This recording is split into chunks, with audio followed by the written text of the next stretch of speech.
There's a lot of companies where the policy is you have to arrive 15 or 30 minutes to work before your shift starts. And you're not allowed to clock in because that's time you're supposed to use to get ready to work. That's illegal. Here's a suggestion. Maybe Pretty Little Thing should use their same 24 hours in a day to pay workers a living wage? Hey, welcome back, guys. Today's topic, near and dear to my heart, I'm sure everybody loves this topic too, corporate greed. Let's get right into it. Employers are not ready for Gen Z and Gen Alpha in the workplace. They are coming with receipts and they are coming hard. I want to show you an example of a case of a 17-year-old who stood up to her employer, represented herself in tribunal and won. This young woman was 17 when she started working. She was dismissed when she was 18. And the first incident was actually when her employer accused her of knowingly taking a fraudulent 20 quid note because the pen didn't work. So already starting off really badly, but then when she left, they didn't pay her for her last shift, didn't pay her notice pay or the holiday pay that she was owed. This is what I love about this woman. She brought the receipts. She was not willing to do 1 minute of unpaid labor, and I just love that.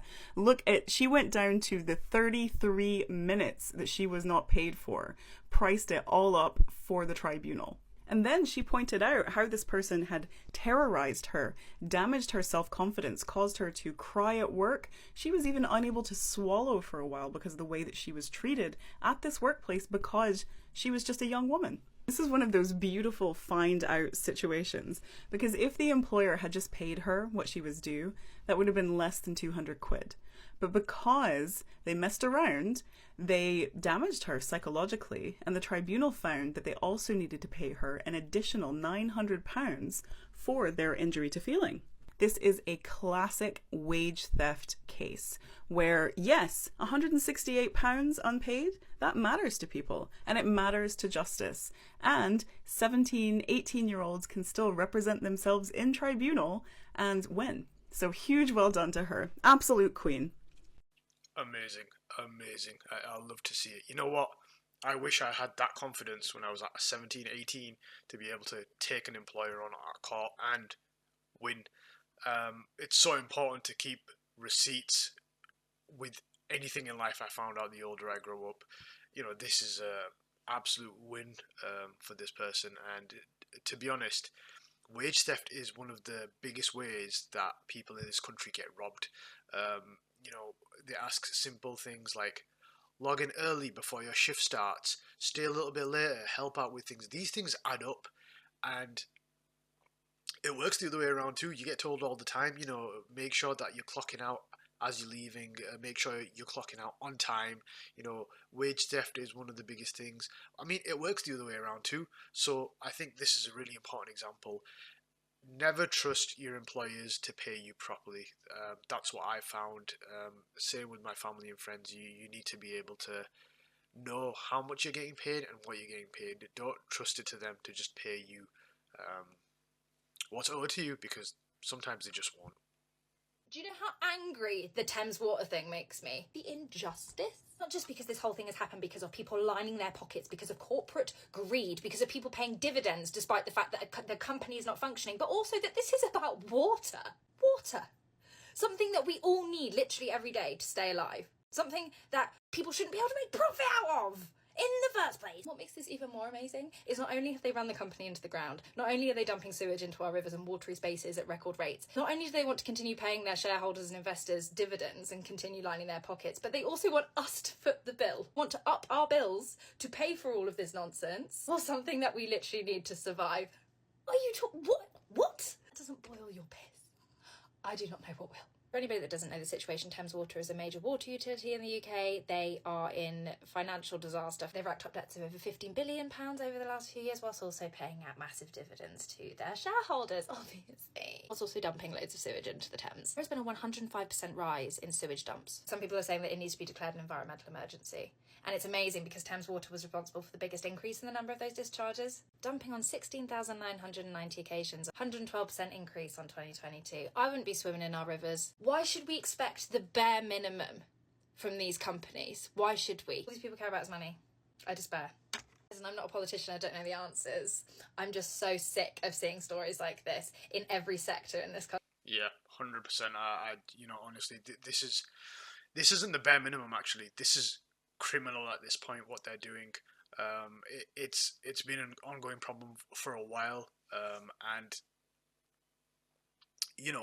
like she said, water is a bare necessity, and one of the biggest things that the government in this country have done, I believe, and it's gone completely wrong, is that they've privatized these utility bills, water, gas, electric, and they're at record profits.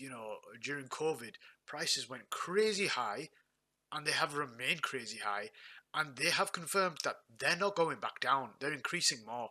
It's becoming ridiculous, the things that they've been able to get away with. And prime example, the government's bailing them out, we're footing the bill, so I don't really understand where it's supposed to go. When I mess up on a job, the consequences are you get let go, you get disciplined, you get put on a stage plan. These guys have messed up, and it's like, alright, what can we do? Off you go.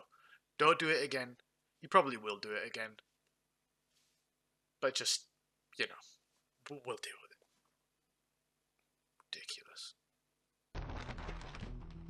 We have all faced huge increases in the cost of living.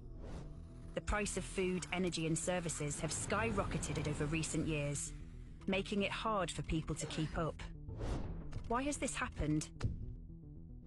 Companies suggest it is demand for fair wages that have driven costs up. They say that prices rose in response to the conflict in Ukraine, recovery from the coronavirus pandemic, and new trade barriers. But billions are being funneled into industry profits. Suppose a supermarket's costs for a bottle of cooking oil go up 50p. They could absorb that rise. They could raise the price 50p to pass on those costs. Or raise prices even further to boost profits. That is profiteering, and it's happening right across our broken economy. And nowhere is the impact of profiteering more obvious than in our shopping baskets. As the prices we pay rose, so did the profits of the big three supermarkets. This results in the situation where a few are laughing all the way to the bank, whilst millions are worrying all the way to the food bank. The money is there for the public services people need, and fair pay rises workers deserve, so they can afford to feed their families. Which begs the question, who ate all the pie? Who ate all the pie indeed? I don't really know. Well, we do know actually. That's a complete lie. It's the big three right there.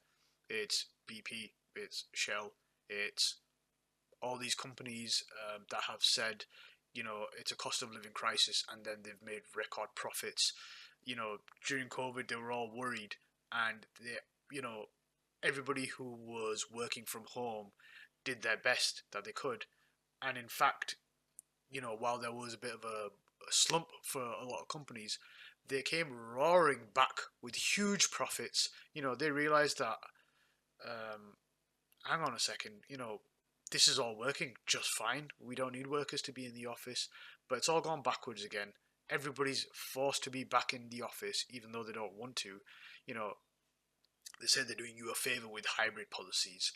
This is just getting more and more worse as it goes on, and they're just using the excuse of the war, the this, the that. There's always something, but the bottom line is you have to pay more for bread, milk and eggs.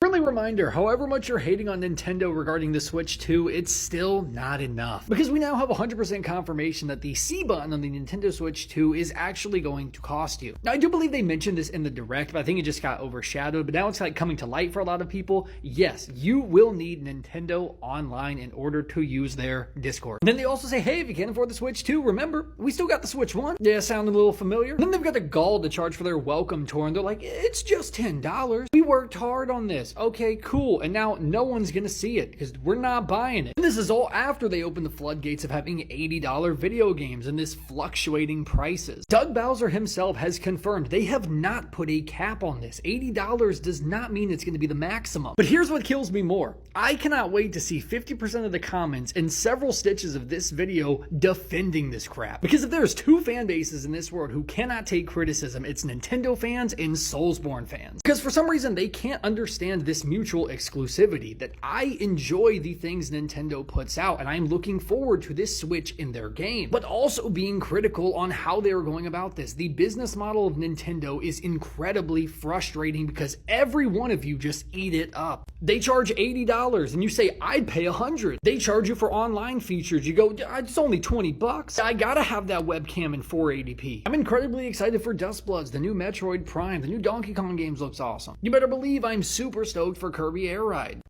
Yeah, I mean, this is an older video at the time of this recording now. The Switch is out, and everybody who was saying they were going to boycott the Switch 2 has pretty much bought it. What is wrong with you guys?